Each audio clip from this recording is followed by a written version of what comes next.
Although the height of the college football video game competition was still to come, the year 1997 marked a new era for the college football gamer.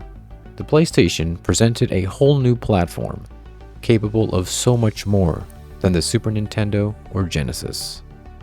New 3D graphical capabilities, expansions in memory, and more processing power. Although in 1996, both EA and 989 would each have a college game, 989 started on the PS1, while EA's game was on the Super Nintendo. Starting in 97, EA and 989 Sports would begin a PS1 college football battle that would go on for 4 years, ending in 2001. Starting off with NCAA Football 98 and Game Breaker 98, the difference in features was significant.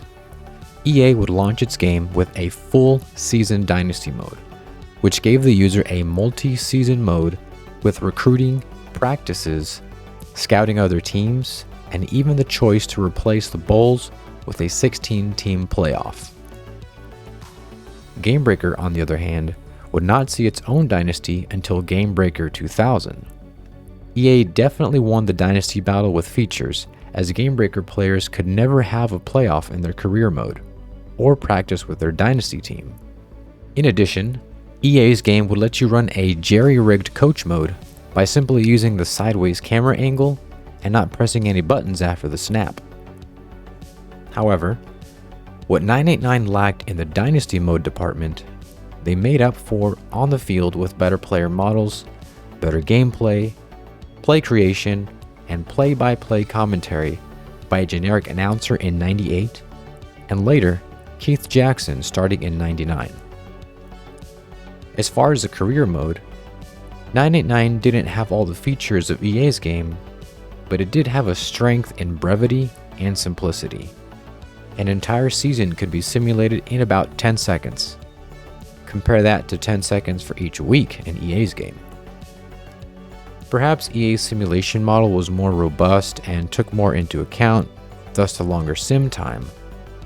But it's not really noticed, as in Game Breaker, better rosters win more games and score more points. When tougher opponents come up on the schedule, there's a higher chance of losing.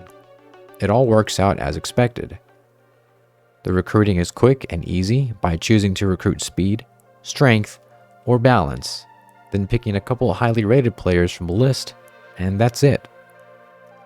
The season cycle was quick, and by the end of it, players could have their coach fired or hired somewhere else.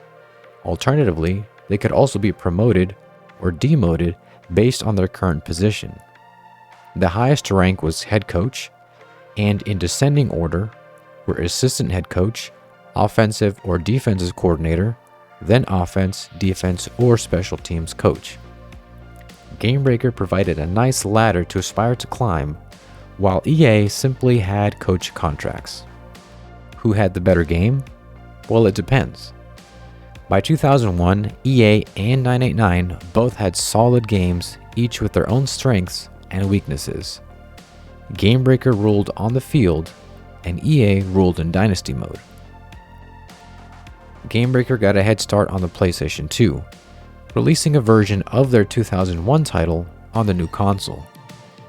EA, on the other hand, waited until their 2002 title to jump on the PS2. EA translated its game much better than 989 Sports did. Game Breaker continued until 2003 at the release of their 2004 title. While some back then might have been happy to see the inferior game fall away, looking back at the PS1 era of college football reminds us of a time when college football video games, and football video games in general, were not synonymous with EA Sports.